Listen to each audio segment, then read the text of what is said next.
All right, well, welcome to the Halfway There Homestead's Porch Time chat with, Tom's here today. Hi. So, everybody, welcome to the man of the homestead, Tom. Just as the name would suggest, you could say the fall prep is a little, well, I'm not going to say it's half something. We'll just say it's done is better than none. Some updates. Yin, sadly, our barn kitty, is probably not coming back. I think we've kind of figured out that our Velcro lab cat has decided to be dinner or go somewhere else. It hurts, but that's just what happens when your kitties get outside in places like this. My first video was about fall birds, not liking spring chicks and ducklings. And happy to say that our batch of fall chickens, are now outside. They're fully feathered, and they're out with their new boyfriend. So he can look over them and help them find all the good stuff and everything. So they're outside. Ducklings are, what did you say, 80% feathered? Yeah, I guess. Yeah. I can't wait for them to get out of the barn. They are messy. They make like 5 times the mess of the chicks, and they go through, I don't know, 4 times as much water daily. Yeah, I'm pretty sure they just sip it and spit it. And they're done with it. Like kids in a swimming pool. Spit it everywhere. After they don't actually drink it. After they've flushed it through their nostrils, which we should even... Oh, look, a stellar day.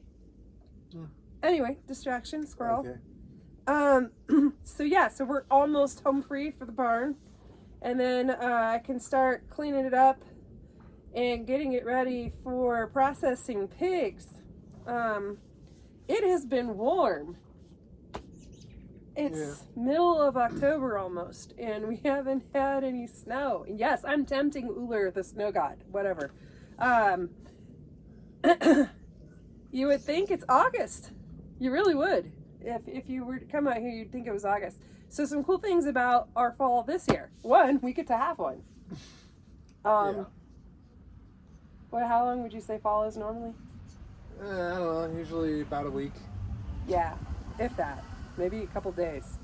Leaves turn yellow, wind blows, leaves fall off. Right, if they're not like halfway dried out and desiccated by then. And so it's kind of like summer. Oh, hey, here's a -1. Yeah, that too. So, when you live at elevation, and by elevation, I mean over 7,000 feet, the weather does really weird things. It's not the same as in the valleys and the plains, or even the slightly rolling hills. And that things can change, and you get 50-degree swings all the time. But I think we're finally getting our fall. All my irises are laying down. They're starting to turn brown. The little pot of impatiens that I had on the deck, completely dead.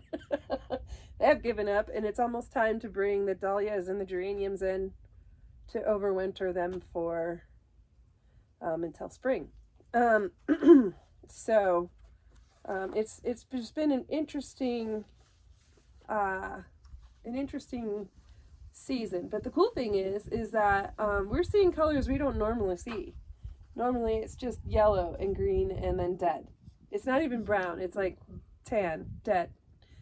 And this year we're getting orange and red, and even in the aspens, the tops of the trees are this really cool peachy orange tinge to them.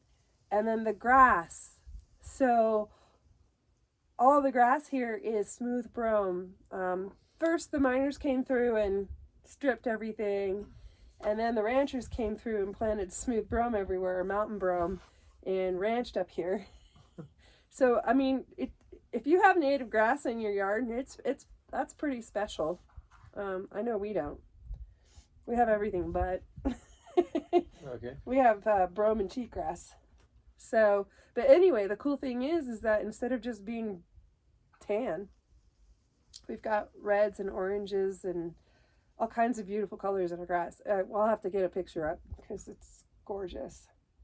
Yeah. Anyway, so, I mean, it's just really cool to actually have a fall, be able to go somewhere between a tank top and a parka. You got sweaters going on. Well, you've got short sleeves, but...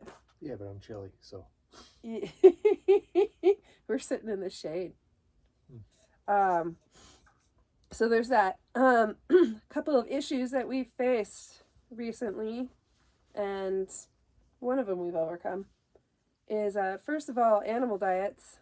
We've had to get creative. It's like you're not going to hear anything new. You've heard this a million times in other places. Inflation. Whoop, whoop. Yeah, it's there.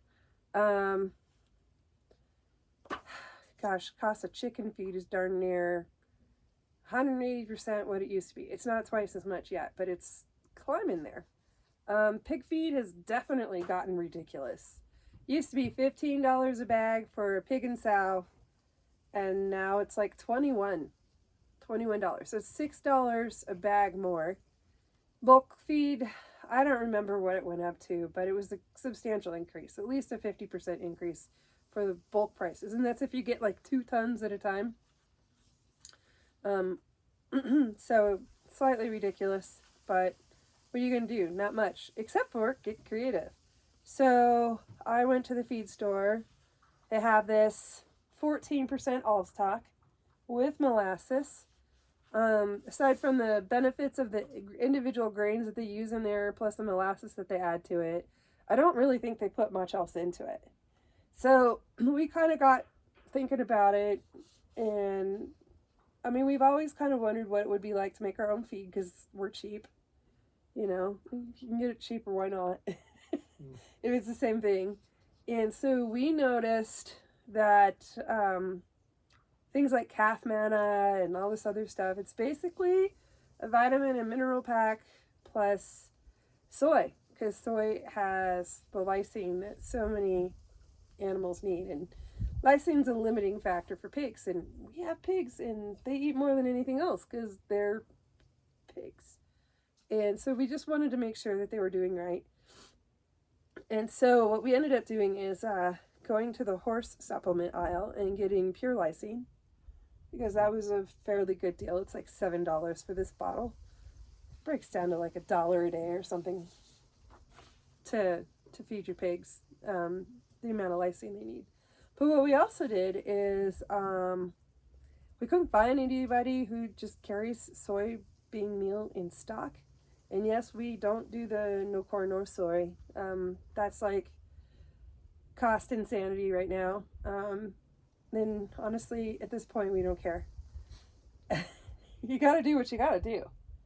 So we got ourselves a few bales of hay, and we ordered some soybean meal, and now we just buy bags of the all stock and steamrolled corn, and we mix our own feed. And we found some animal conditioner. Right now we're using Redmond's animal conditioner.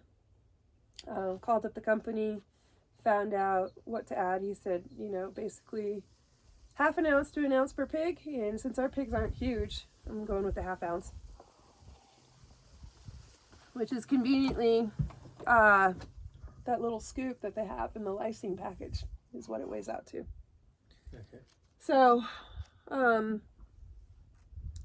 that's what we did there, and then we bought some of the Fur Trail chicken conditioner, which was expensive because we had to buy the big bag.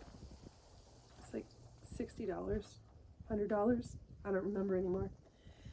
But between those two things and the kelp powder and all stock and we buy 20% chicken feed now instead of the 16. And mix all that stuff together and add the spent grain that we get from the local brewery. And I think we finally sort of gotten down to about $15 for 50 pounds. Is I think where we're evening out at, which, you know, it could be better if we had a great place to store feed and we were to go buy it by the truckload. But for right now, with the way our lives are, it's just too busy, so we're not doing that. Maybe if we get a trailer when we can buy the 2-ton load, we will. So that's the one thing. The well line leak occurred recently, so we went from having things be passable to having the well pump on 24/7. Yeah. You want to talk about this? Yeah. The line that leaves the house and comes up to the cabin here decided it was going to just pour out underground all the time, so... Conveniently underneath the pig pen. Yeah. And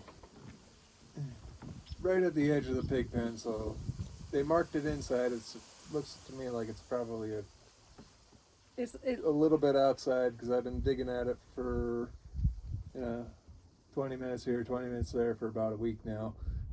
That was the funny part, because we started calling people to come and fix it, and nobody wanted to deal with this. When it came to the when it came to the part where we dig up the line, it was kind of like sitting on the corner of I don't want to do it and do it your damn self. So the well people said to call the leak finder guys. The leak finder guys said to call the well people. And then the well people said, well, we'll send someone out to look at it. And then he said, well, I know this excavator guy. And the excavator guy is like,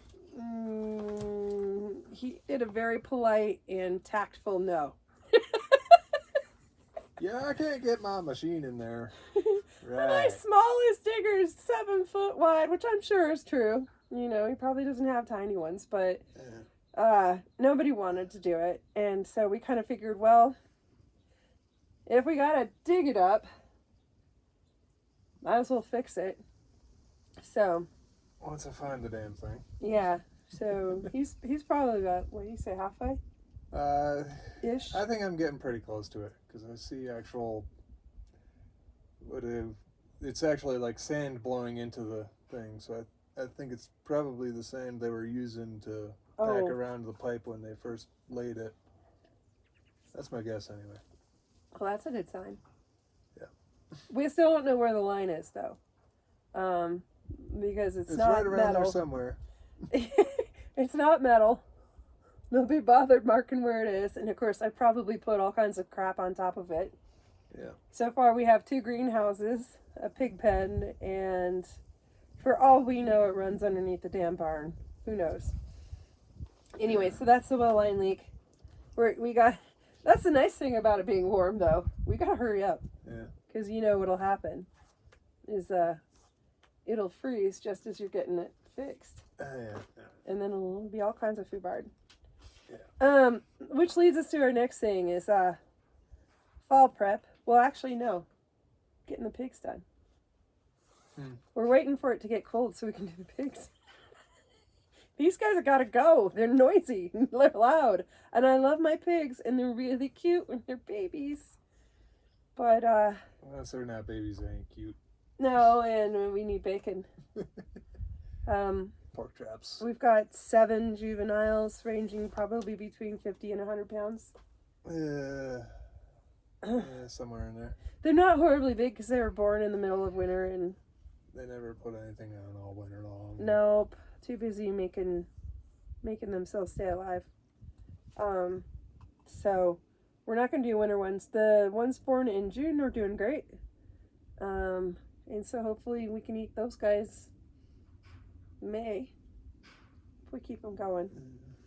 But anyway, so we're waiting for cold weather, and I guess for the ducks to get outside so I can clean up the barn and get it ready for processing pig meat. Because once that happens, we can open up the barn and let it come down to outdoor temperature and be nice and chilly to be like a giant walk-in cooler. But that leads us up to fall prep, which we meant to get to.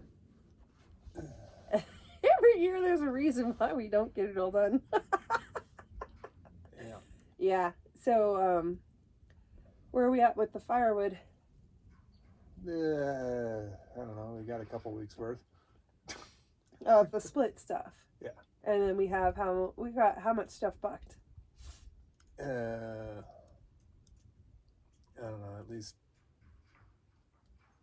a good sized pile, but not Cord or really so? enough. Probably a cord, maybe. Yeah. And then we got a bunch of dead stuff hanging around. A lot of dead stuff. A lot of dead stuff. So many trees dying, y'all. Still got all these big things that the county cut down. True. Yeah. I wanted to slab some of that out. We got a they can chainsaw mill. You can pull a few out to make your beams, and the rest of it should probably get burned. Yeah, we want to do a loafing shed. It'll be our last non-permitted structure. We're allowed 2. So if I hadn't mentioned before in our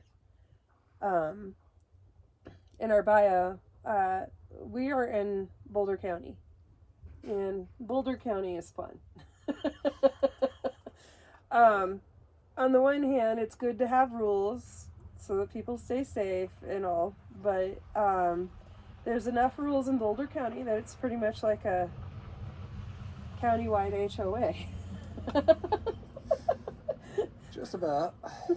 So, although you might see in the property description no HOAs, well, that just depends on what your neighbors are like and how many Zillow listings have gone up since they started tracking it. So, basically, the county, they pull images off of Zillow. Like, most of the images they have are real estate images from selling houses. For all I know, they take a look at Google Maps and use that as their guideline. It's a complaint-driven place, so as long as your neighbors don't complain, you're probably okay. But it's just better to stick to the rules here. And you know, if you're gonna buy here, you probably have the money to do that because real estate's ridiculous here. If you're looking for a cheap homestead, don't buy here. It's the dumbest idea ever. $500,000 for a kind of rundown house on a half-acre lot is kind of what you can expect up here in the foothills. And that house is probably going to be less than 2,000 square feet, if you're lucky. That's what you'll get. It's more likely to be 650,000 or more. But, so you get, if you have between 5 acres and 10 acres, which is where we are, you get 2 non-permitted structures. So we've had to get creative. Fortunately for us, there's things like hoop houses. You can do hoop houses as long as they're under 1,000 square feet. You can do animal pens, all kinds of things. But what we are spending our budget on is, wait a minute, 2. Oh, I was counting, no, because that one was permitted. So theoretically, because one of our buildings was permitted, that doesn't count towards our thing, but I'm being conservative because it pays. So we're going to put a loafing shed in for our second structure. You can do 200 square feet for a loafing shed, and it's a really basic structure, 3 sides. So, we don't have to stick to building codes, but they are there for a reason. I can tell you, the snow's not been bad, but the wind. Yeah. The wind sure as heck has. Although I don't think we've ever gotten to 170 miles per hour. That's our permitted wind load. And snow load's 50 pounds per square inch, right? Okay. Square foot, 50 pounds per square foot, which we'll probably also never get to because regardless of what theory you like, it is getting warmer. And we don't get the snow we used to. Like, we don't get the moisture we used to. Yeah. We've been in a drought for several years. That would be 50 pounds. 8 gallons per square foot. That'd be about a foot of water. Round of applause for the engineer. a little under a foot of water, which probably would be like 7 feet of snow like they got in whatever year that was. Never going to happen again, probably. Our annual precipitation is something like 20 inches a year or something stupid. Yeah. So not much. Not a whole lot, no. So but it does come all at once. It comes in like, I don't know. Every year, the locals are all, it's gonna be a big one. And at this point where I'm so salty and jaded, I'm like, yeah, whatever. Let's see it. We've been wanting I think the most we had was that 2 or 3 footer when we first moved here. We've gotten a couple. Nothing like that though. The one we got that first year has been good. That was 2013, kids. No, it was 2016 was the big one. Yeah, 16 or 17. Oh, that's right. Because the first year we were like, why do we need a snowplow? Little did we know. Okay, so that's. When it comes with like a foot at a time. But we'll get a foot of snow and then it'll melt in 2 days, and then you get a foot of snow. Unless the propane truck is coming, and then it sticks. All right, so which reminds me, winter tires. We have 10 truck tires to get. 4. We got to put the others. We got to put the 6 on the Ford that we already have. Oh, we still have those. Are still good. Okay. Yeah. Backups for animal feed.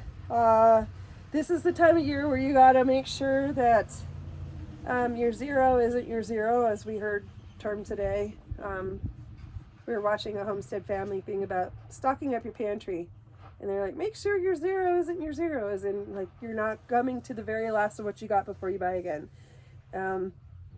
Because the realistic scenario is that even if we don't get snow, we get at least a thin layer of ice. And if you get a thin layer of ice, chances are you're not getting down all the way on the road. Because at some point you end up just curling with your car. We've been there a few times.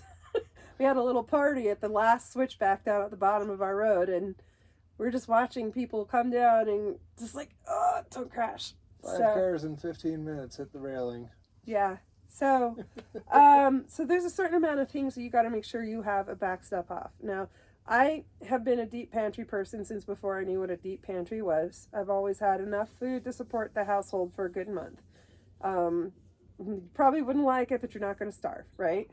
But now that we have animals, we got to think about them too. Fortunately, they like easy to store dried foods. So we need to make sure that we have at least 2 weeks extra worth of animal feed. That includes pigs, chickens, ducks, dogs. We do feed some wild cats around the area to take care of our stuff. The ones that haven't been eaten by the owls yet. So there's that. But you also want backups for yourself in case of an emergency. It's always good to have 7 to 14 pounds of canned protein of whatever you like, whether that's tuna, chicken, beef, beans. Beans are great. I mean, because if your power goes out, you're not going to be wanting to spend a ton of fuel boiling stuff. You want things that you can dump and heat, honestly. But I say that as a person who loves to can. On the other hand, if the power goes out, it's probably winter and you got your wood stove going, so. Well, if you have a wood stove. Yeah, but we got 2, so. Yeah. Anyway.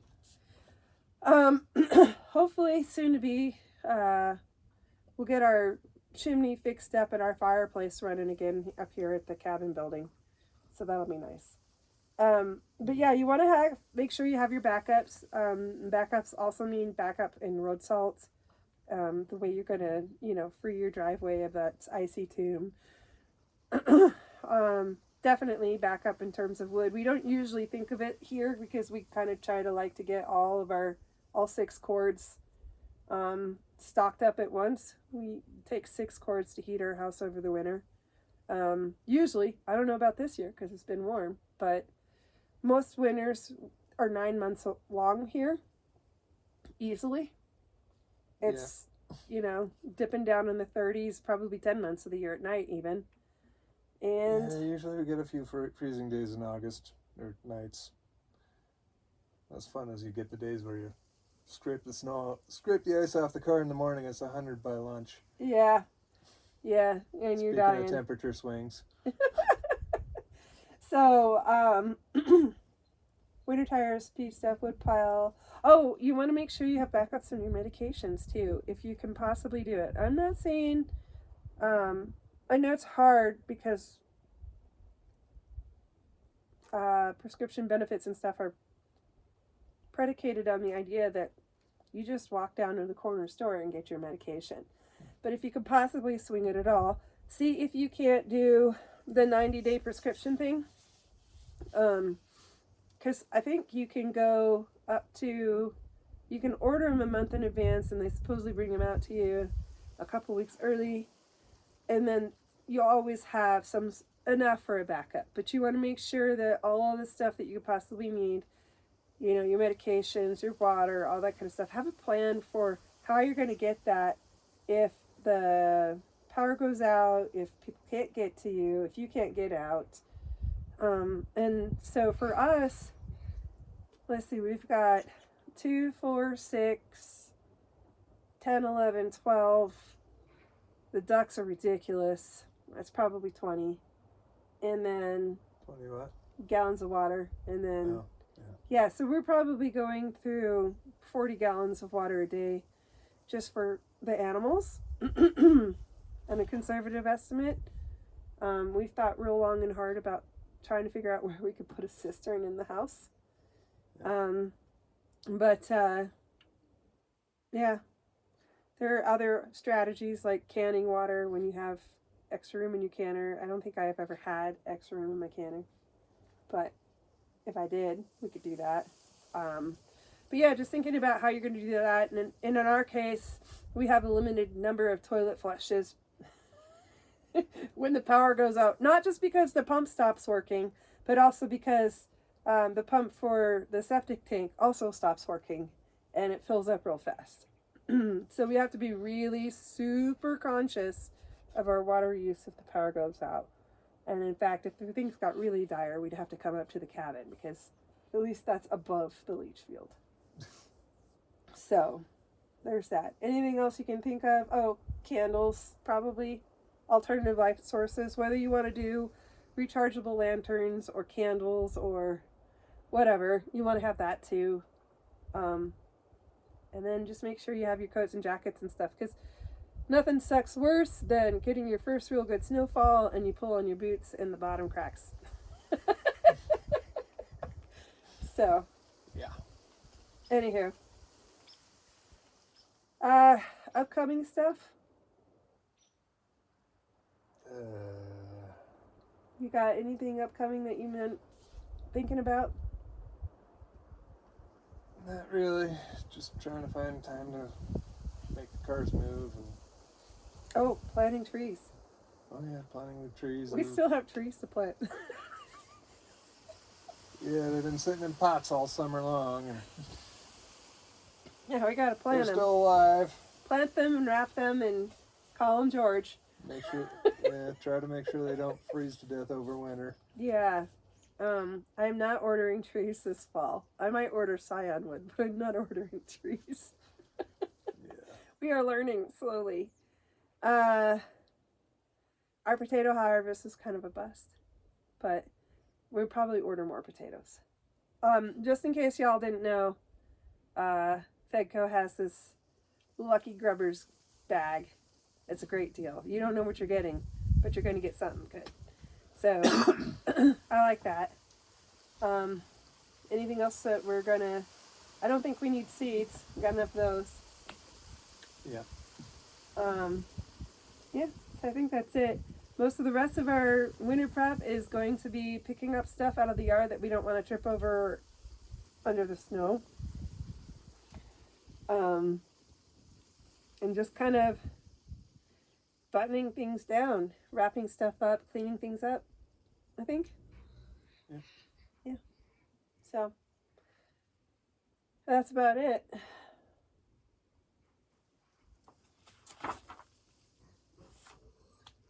Y'all done? I'm done. He's done. I guess I'm done. So, and I'm really sorry about our blasé attitude towards this stuff. You gotta recognize that we are doing this to share with you our journey, because there's not too many places that are kind of in between full homesteading and the city that we see. I mean, we see some folks, and it's mostly cooking and, you know, how to stock your pantry kind of stuff, which, you know, of course we're going to cover, but setting up infrastructure in a place where you have regulatory hurdles, and exploring what you can and cannot do in your local context. I mean, that's really important. Like, if we had known some of the stuff we're going to find or encounter, or if I had known a little bit more about how deep we were going to go into this, we probably would have gone to the county one over, but we didn't, and we're here now, and we got to make use of what we have. And like I said, it's not to say that rules are bad, it's just it can make things hard for you if you're not, if what you want to do is not compatible. Speaking of firewood, there's our neighbor going by with a load. Yeah. So it really does pay to pay attention to what you can and can't do. Now, there's a lot that we can still do. I'm never going to be able to run a whole herd of cattle, but, you know. Yeah. If we did, we'd probably move, because our acreage just isn't enough for that anywho. But there's still so much we can do here, and we haven't even scratched the surface on. And that's kind of what we wanted to share with you. Yeah, if we were going the cattle thing, we'd probably work something out with Woody. Or, well, we probably have to move. The county's not exactly cattle friendly. They're pulling back on their leases. They've had a refocus on their open space. But, and the fact that is leasing is kind of a gamble. If you are doing it to support your own household or whatever, it's probably not the best strategy unless there's little to no competition for space around your area. Here there's gonzo amounts of competition for any kind of space, whether that's land, warehouse, office, retail. It's all at a premium right now. So, but there's still so much we can do. I can do fruit trees, we can do garden stuff, we can produce and sell stuff in a market garden. We can raise our own animals for our use and, you know, get comfortable with that. Figure out which animals we like best. So far, we've really loved the turkeys, right? I wouldn't say love, but Well, they're low effort. I so love don't the hate them. turkeys. What? Yeah. They doesn't take too much to feed. They get big fast. And, It's gratifying. If they don't kill themselves somehow when they're young, if they make it like halfway through. And you got 3 out of 4 of them, so. Well, I bought 4, figuring 2 would die. You know, So we're up. Yeah. We're up ahead of expectations. So we should have. We're at 150% of anticipated production. We're gonna have Thanksgiving and Christmas and one random time where we're gonna just have a turkey that's in the freezer. So I might do a lot of canning of turkey meat. It might be best to just carve the breasts off. Anyway, that's for another debate. But we've had to really rethink some things. And I know I'm dragging on, but I don't care. So basically, when you're at high elevation, there's a lot of things that you can't do just simply because of the fact that it's thinner up here. Cornish cross are one thing. If we wanted to do meat birds that we could order from a hatchery, it would have to be Freedom Rangers or something like that. Something in between a heritage breed and the Cornish cross. Either that, or I could go out and get some of the Mile High meat machines from Tom Whiting over on the western slope. Oh yeah. That's always a nice excuse for a drive. For you. For me. So the other thing is that, and that's simply because the birds just can't survive. The other things that we are limited to, like hatching eggs, is a no-go for here, just because the porosity of the eggs is wrong. So I have to buy live chicks, period, live animals, for our little farm, because chances of them hatching are like little to none. Careful there. Almost cracked our eggs. Yeah. Those are the duck eggs? Those are the duck eggs. Oh. So we're trying out ducks now because chickens during the winter are frustrating at best for egg laying.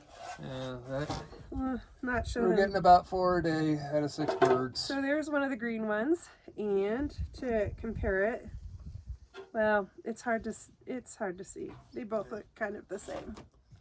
But one's greener than the other, and you're just going to have to trust me on that. And how much per day are you thinking? We're getting 4 a day right now. 4 a day, which would fit because 2 of them are drakes. So we're getting 1 a day from each hen. And I was encouraged enough that I went and bought a second round of ducklings. And so we're going to see how they lay through the winter. If they lay pretty consistently, even if we only get 1 duck egg for every 2 chicken eggs, it kind of balances out because a duck egg is almost twice as much nutrition as a chicken egg, so it'll work out. So far, chickens have not been the best in terms of meat or eggs. Ducks are working out great so far. The turkeys were awesome as far as like meat production is concerned. I really like the turkeys. And then pigs. The pigs have been pretty good. You just shove food at them, they do okay.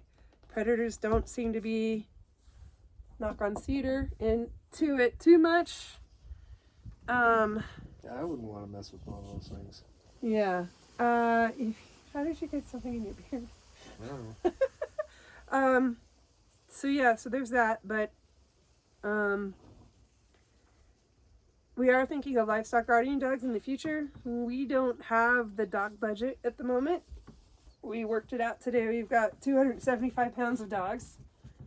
And so we have to wait for, fulfill our promises to our old men, the 2 15-year-olds and the, what was Fargo, 12 this year? Fargo's 11. No, I think he's 10 now. 10?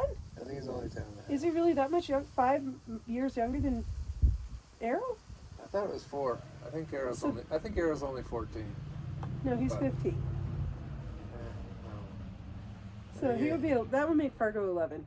Fargo was 9 months when we got him, and that was 9 years ago. He was permanently arrested at that age too. But there is something definitely wrong with that dog. but we love him, and as much as I would love to not deal with some of his antics, he's ours. So anyway, until we have a few less Eskies or no Eskies at all, we can only prep for livestock guardian dogs. We can only do the fencing and stuff for it, and prepare for the food bill and whatnot. But eventually, we don't plan on having small dogs at all. We're going to have all Russian wolfhounds and livestock guardian dogs. So, because we have mountain lions and they are scary. So, at any rate. All right, well, thank you for enduring this completely unscripted and probably not edited video. Just, let's be honest. No, you're not going to take time to do that. No, and probably half the people dropped off about 20 minutes ago anyway. So. Half of the 2? Yeah, so anyway, basically, you just... Hi, buddy, whoever you are. Thanks, David, for paying attention this long. That might be the one person. We should probably send you a nice bottle of something for Christmas for dealing with us. Anyway, but this is pretty much how our videos are going to go. I mean, they'll get more polished. We'll get more focused as time goes on. And I might find time to edit during the winter. Probably not, though. And so we'll have a rough idea, just so you know. Here, hold that. I did have an outline. See? Ta-da-da-da! So I'm trying to stay focused for y'all, but focus is not my strong point. Sorry, I snorted. So anyway, we'll probably do another one of these in a week. It probably won't be nearly as long because there won't be as much to talk about. And the other reason why we have to go is it's time to pick up the kids from the bus. It's parent-teacher conference day, all that fun stuff. Yeah. But if you have any questions or if there's anything you want to know about it, put it in the comments below, and we'll address it because we're flexible like that. Sure. I mean, if you have a question, we'll answer it as best as we can. Oh, we forgot the potatoes. I'll make something up. We'll talk about the potatoes next time. These are our volunteer potatoes. They're born of the ones that we missed last year. So we had a potato success of some way or another. But yeah, if you have any questions, put it down in the comments below. Like and subscribe if you like our kind of insanity. And we're just going to pretty much talk about seasonal stuff. I'm not even probably going to talk about things too far ahead because we're just not there yet. It's gonna be fun when we have one of those days where it's like 5 below for a high, and it's like 2 feet of snow, and we're trying to sit out here. Dude, I didn't even think about that. Hey, at least we have the door up though, right? We have this big ass door that we got from one of our friends, and it's awesome. The sun's shining through it and everything. So at any rate, but that's a great point. We should have it outside. I mean, come on. We're supposed to be mountain people now. Anyway, y'all have a great day. Thanks for tuning in. And next week's probably going to be about half as long as today's because we're going to try and be more focused, right? Pinky swear. Sure, why not? You saw it. Pinky swear. All right. Take care, y'all. We'll see you soon.